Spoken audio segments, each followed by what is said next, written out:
Hi, my name's Kyle and welcome to my presentation on Wendler's 531 training program and the critical analysis of its appropriate application for maximal strength gain.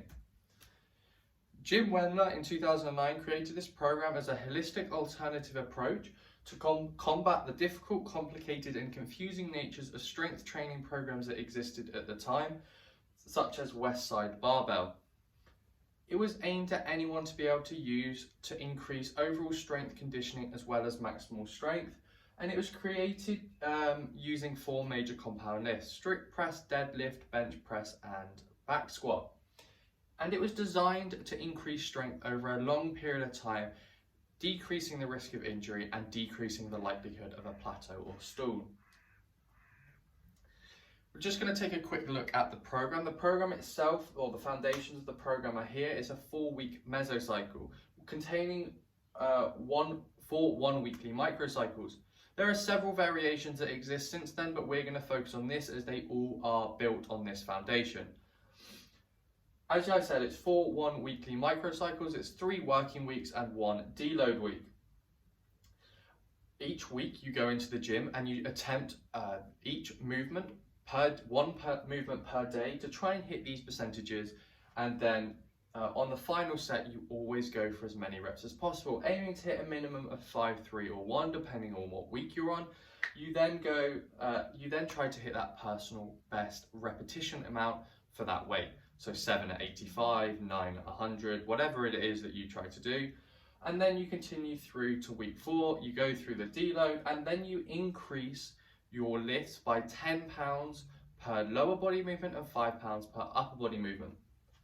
However, one part of this program which is maybe not typically seen elsewhere is these percentages are taken off your training maximum, not your true maximum. A training maximum is described by Wendler as 10% less than your true maximum, and this is because it decreases the risk of injury, and it takes any sort of over exaggeration or time that may have surpassed from your 1 rep max attempt. There is no accessory work in this program.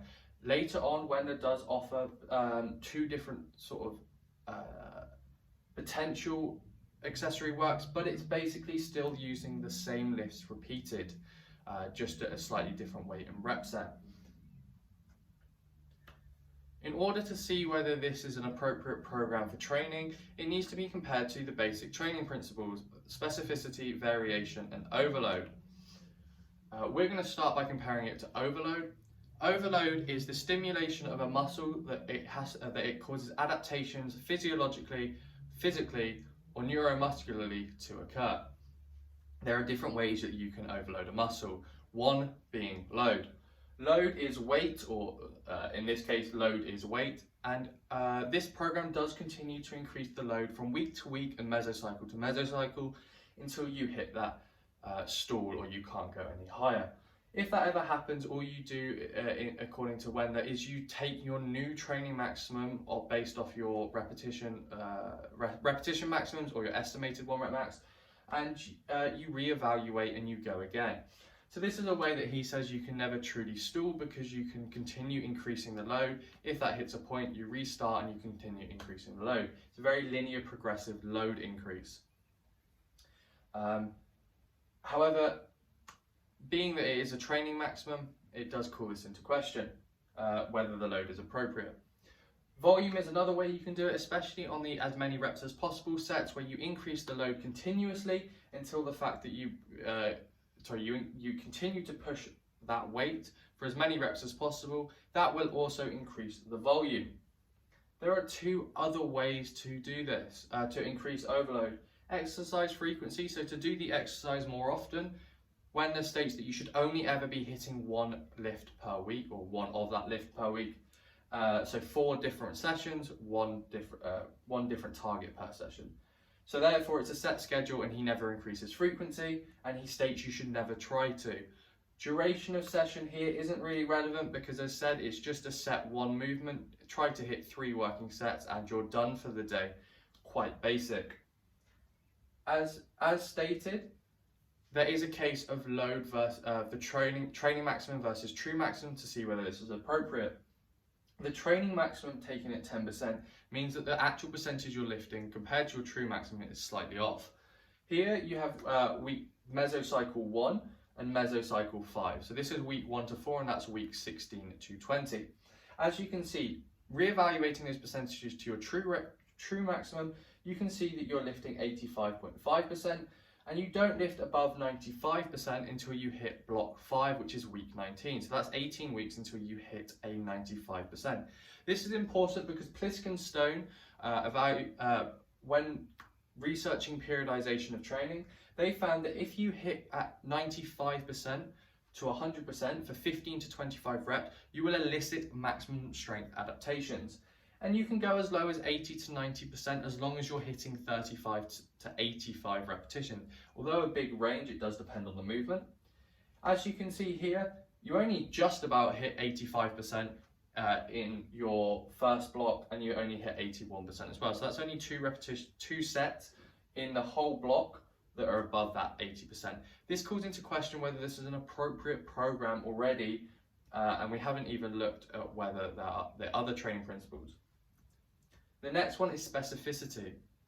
Specificity is the way the body responds to the variables stimulated and in the program to achieve the performance parameters required.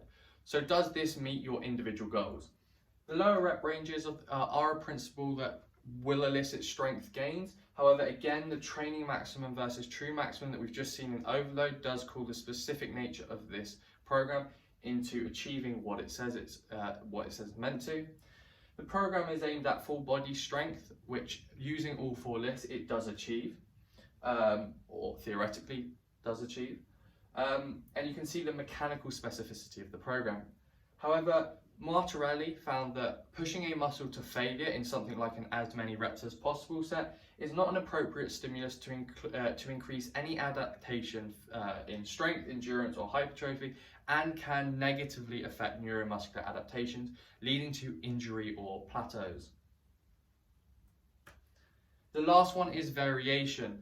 Variation is simply the alteration of intensity, speed of movement, range of movement, or training exercise to elicit an optimal stimulus in a muscle to create long-term progressions and to prevent plateaus and plateaus and stalling.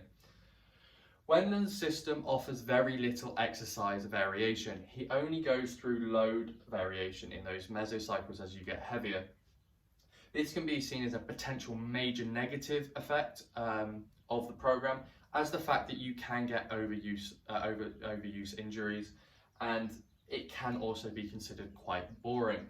The phase potentiation is a potential way you can add variation while keeping the same movements, and that's to go through 1 to 3 mesocycle blocks at hypertrophy sort of stage, so 10 to 12 reps at a percentage. And then all you do is after doing that block, that facilitates the next block where you go through strength training of a higher percentage at a lower rep range, that 5 to 1 rep range. Wendler does not incorporate this explicitly, and there is sort of no acknowledgement of this.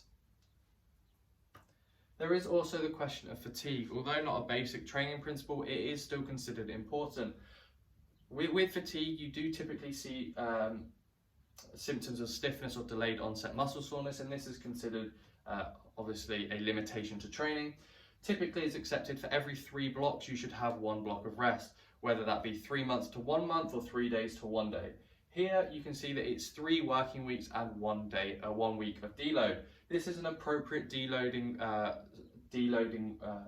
scheme or working scheme to allow for adaptations to occur. And it's also understood that strength adaptations occur within 24 hours, and this is according to the FitFam model. And it's suggested you should take 96 hours rest for fatigue to wear off. And this is why when actively says you should not train more than 1 month, that lift more than once a week. And you can argue that this is definitely an optimal exercise program in the sense of movement, rest, and fatigue. In order to see whether it stands up against its sort of alternatives, we're going to compare it to Westside, something it was actively an alternative against. Westside barbell is a typical powerlifting powerlifting program. It has no specific program and it is designed to each individual needs. However, it does pride itself on never squatting, never bench pressing, and never deadlifting unless you are a powerlifter who's going to do them at a competition. It uses dynamic effort days and max effort days to try and hit 1 rep maxes in the max effort days on a certain list that are not the 3 I've already stated, and dynamic effort days are to cycle the barbell as quick as possible, sort of high volume for speed to focus on explosivity in those movements. It also offers a lot of accessory work in bands, chains, and other exercises such as sled pull, and this is to increase hypertrophy. And then that constant switch is to allow recovery. So you do max effort upper, max effort lower, and then you do dynamic, repeat. Comparing these two programs, you can see actively that Wendler uses specific lists, Westside does not. Wendler suggests 1, maybe to 3 in later versions. Westside suggests several different exercises constantly rotated. And ultimately, the main differences between this is Wendler is a one program fits all cookie cutter design, whereas Westside is an individualized program aimed at an individual's needs. And this is why Westside is argued as one of the best strength training programs, although that's for another time. Overall, Wendler's program does have many potential benefits. Tu et al. Found that over 10 weeks it was shown to increase many performance parameters, most notably vertical jump height and sprintability, as well as strength and reduced body fat.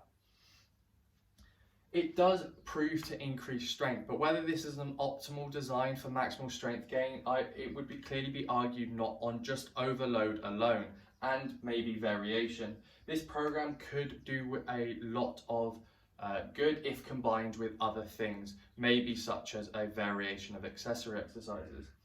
The simplicity of this program is its downfall. Thank you for watching my presentation. Goodbye.